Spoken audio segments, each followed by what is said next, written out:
Alright artists, today you're learning about Egyptian gods, and at your table there's a packet that goes through each of the different gods and kind of what they represent. You need to choose one that you like their story, kind of do a little research, and you like how they look. Alright, so what you're going to be doing today is sketching out that god the best that you can. You're just going from the shoulders up, and then you're going to be outlining that pencil marks in Sharpie. Now you need to draw extremely light. When you are sketching, you should barely see those lines. Alright, I'm going to be drawing a little bit heavier so that you can see what I'm drawing. Now I'm going to be drawing the god Horus, and I'm just drawing from the shoulders up.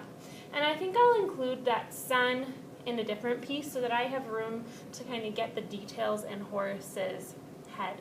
Now Horus is a falcon god, so his head is kind of like a bird. And I'm lightly drawing out that shape.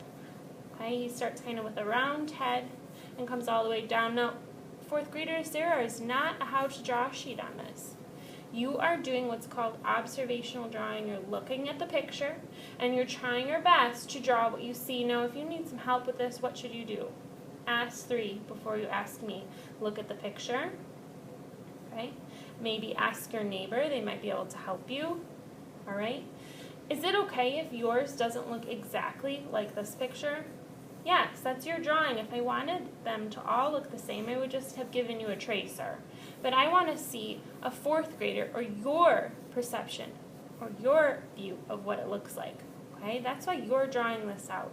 There's not a bunch of tracers laying out. I'm just sketching lightly. Now you might not even be able to see that very well, so I'll draw a little bit darker so that you can see. But I always sketch light so that if I make a mistake, I can erase it. If you're drawing heavy and dark the first time and you make a mistake, that line will not erase. It will just be there. And you only have one piece of paper, the front and the back. If it's an emergency, you may have one more, but that is it. 2 pieces of paper, 4 tries. All right? I'm coming to the eye. It's kind of just like a circle, and then he's got this awesome kind of detail line curving around.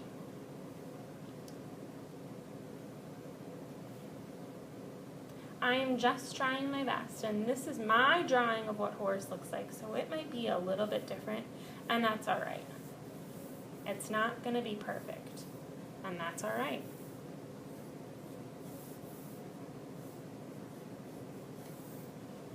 Once I have it sketched out, I'm going to come back with a Sharpie, and I'm going to Sharpie over those pencil lines, and this is another reason why you needed to draw light until you get it right. Because if I accidentally miss a spot with my Sharpie, I need to come back and erase it. That's just what good craftsmanship is. Okay? So going over those lines, coming back to erase any that need to get erased.